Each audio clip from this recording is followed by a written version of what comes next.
இப்போ தக்காளி ஊறுகாய் கொஞ்சோண்டு சும்மா ஒரு 300 கிராம் தக்காளி போட்டிருக்கேன். அது ஊறுகாய் பண்ண போகிறேன். அதனால் வெந்தயம் கடுகும் லைட்டாக வறுத்துக்கணும். வறுத்துட்டு மிக்சியில் போட்டு அரைச்சிடணும். தக்காளி கருவேப்பிலை ஊறுகாய்க்கு தேவையான எண்ணெய் ஊற்றியாச்சு. இப்போ கடுகு போட்டு பொரிக்கணும்.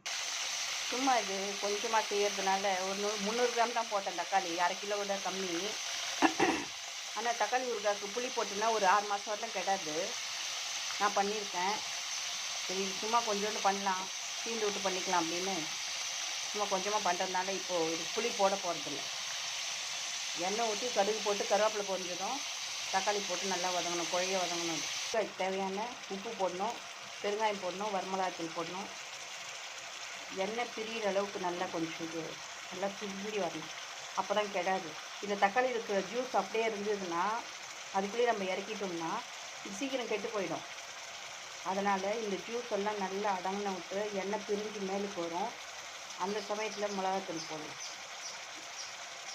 அப்போ தான் ஊறுகாய் கெடாது. உப்பு கொஞ்சம் ஜாஸ்தியாகவே கொஞ்சம் போடலாம், கொஞ்சமாக எக்ஸ்ட்ரா. நிறைய போட்டோம்னா கறிக்கும். ஊறுகாய் கெடாமல் இருக்கிறது கொஞ்சம் உப்பு மிளகாத்தூள்லாம் கொஞ்சம் போட்டோம்னா கொஞ்சம் நல்லா காரசாரமாக இருக்கும். தக்காளி ஊறுகாய் எப்படி இருக்கும், டேஸ்டியாக இருக்கும்.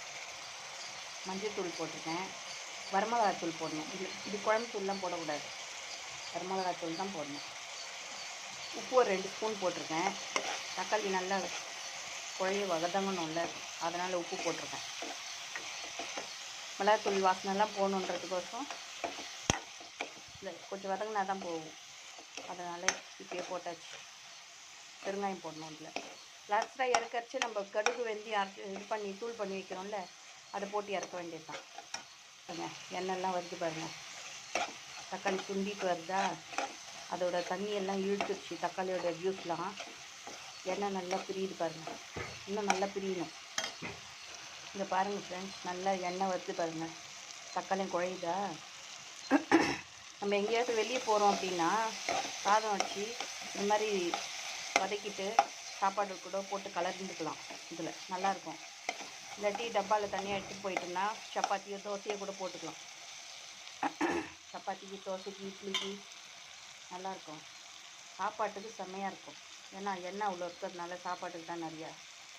நம்ம இதுக்கு பண்ணுறதா இருந்தால் தோசைக்கு இட்லிக்கு சப்பாத்திக்கு பண்ணுறதா இருந்தால் எண்ணெய் கொஞ்சம் கம்மி பண்ணிக்கலாம்.